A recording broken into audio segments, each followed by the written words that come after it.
বন্ধুরা, আমার দৈনন্দিন রান্নাঘরে আপনাদের সবথেকে স্বাগত। আপনারা তো রোজই এরকম জিনিস খাচ্ছেন, আমরাও খাচ্ছি। তো আমরা তো নিরামিষের ব্যাপার তো বারবারই বলছি, একটু অন্যরকম হলে ভালো হয়। এই কারণেই রোজে খাবো না, তো সেইখানে তো যদি খাওয়ার অনিচ্ছাই সেটা তাদের মুশকিল। যারা আমরা নিরামিষ খাই তারা তো ঠিকই আছি, আবার যাদের খেতে ইচ্ছুক অথচ খাবার দাবার দেখে আর কারো খেতে ইচ্ছে করে না, তাদের জন্যই এই ছোট্ট প্রয়াস। এটা কিন্তু আমি সম্পূর্ণ যাতে প্রত্যেকেই ভেজ খাবার প্রতি আকৃষ্ট হন তাদের জন্য কিন্তু আমি এই চেষ্টা চালিয়ে যাব যতদিন পারব। ঠিক আছে? তো আজকে আমি এই পাঁপড়ের কালিয়া বা ডালনা যাই বলুন করছি। কেমন করে করছি দেখুন।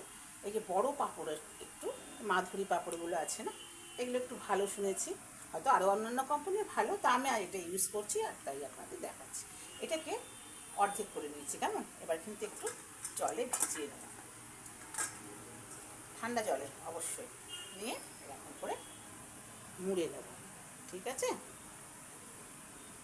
মুড়ে এই দেখুন এরকম করে নিলাম, নিয়ে এবার একটা একটা করে ভাজবো।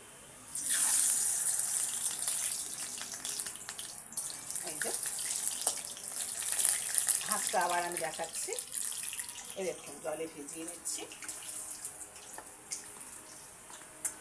ঠিক আছে? জলে ভিজিয়ে নিলে এটার ভাঙবার কোনো ব্যাপারই থাকবে না। এই দেখুন এই ভাজ করলাম তো, আচ্ছা ভাজ করে এটাকে এই আবার এরকম করে দিলাম, দেখুন ঠিক টুপির মতো হয়ে গেল। এবার এটাকে ভেজে নেব।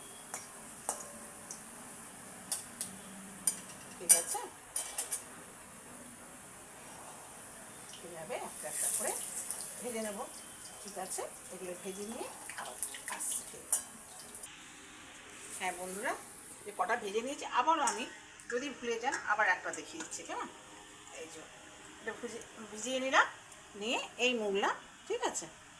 মুড়ে আবার এই ঠিক টুপির মতো করে মুড়ব, দেখতেও ভালো লাগবে, খেতেও ভালো লাগবে। ঠিক আছে?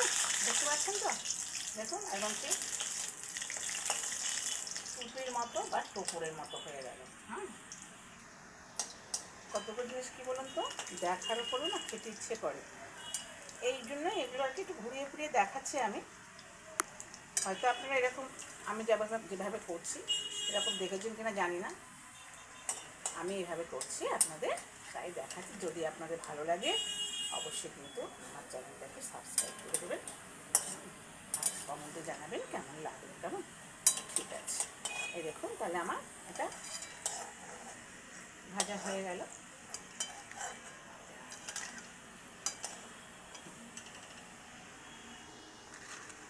ঠিক আছে? আচ্ছা এবার তো এখানে দেখুন যথেষ্ট তেল আছে, এটাই কিন্তু আমার হয়ে যাবে। আচ্ছা এখানে এবার আমি বলেছিলাম আপনাদের আমি যে সব মশলাটা এরকম পেস্ট করে দিয়ে রাখি। ঠিক আছে?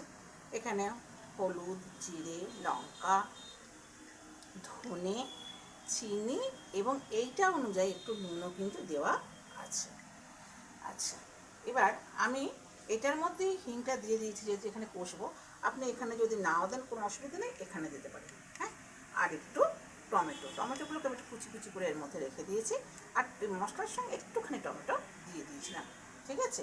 এইবার এখানে দেখুন আমি এই টক দইটাও কিন্তু এর সঙ্গে ফেটিয়ে নেব। ঠিক আছে?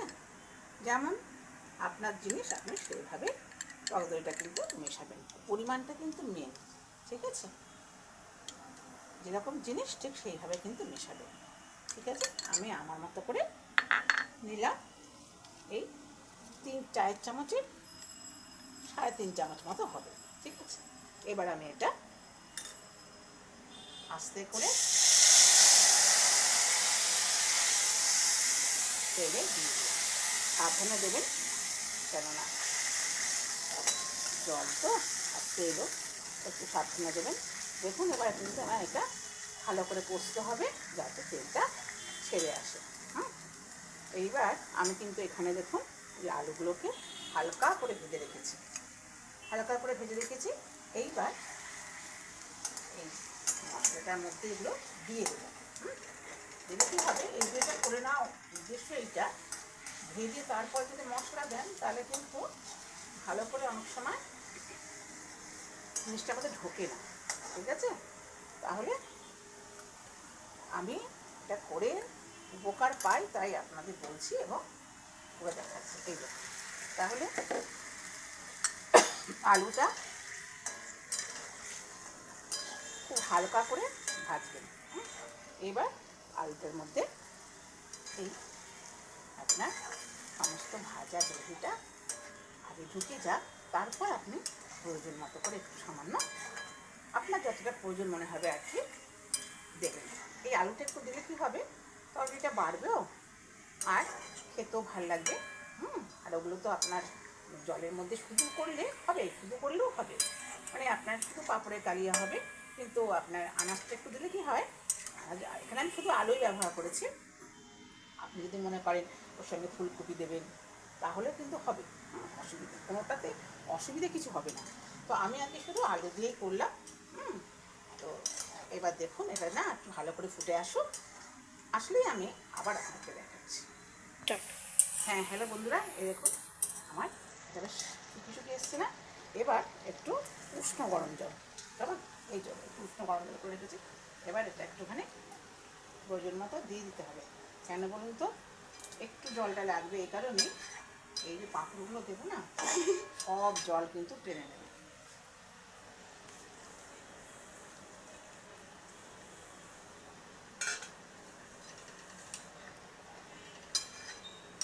ঠিক আছে, এবার এই ওপরের করে দেখুন কত সুন্দর হয়েছে, ঠিক উপরের মতো বা টুপির মতো এই ওপরে বসিয়ে দিলাম। একবার ফুটলেই নামিয়ে দেবেন।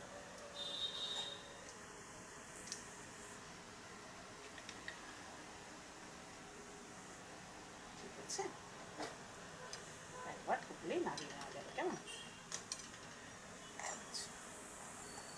একটু ভিজিয়ে দেবেন, বেশির দরকার নেই।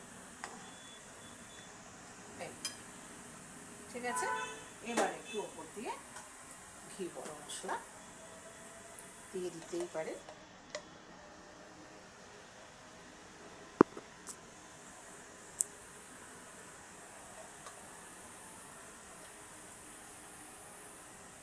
এবার একটু ঘি গরম মশলা দেওয়া হয়ে গেল। এই একটু গরম মশলা দিয়ে দিলাম। এবার একবার ফুটলেই ব্যাস হয়ে গেল পাঁপড়ের কালিয়া। তাহলে বন্ধুরা অবশ্যই কিন্তু এটা করে খাবেন, নিজে খাবেন, অন্যকে খাবার সুযোগ করে দেবেন। ভগবানের কাছে আপনাদের সর্বাঙ্গীন মঙ্গল কামনা করে আজকে মাত্র ভিডিও শেষ করছি। আবার অন্য একটা ভিডিও দেখা হবে। জয় গুরু।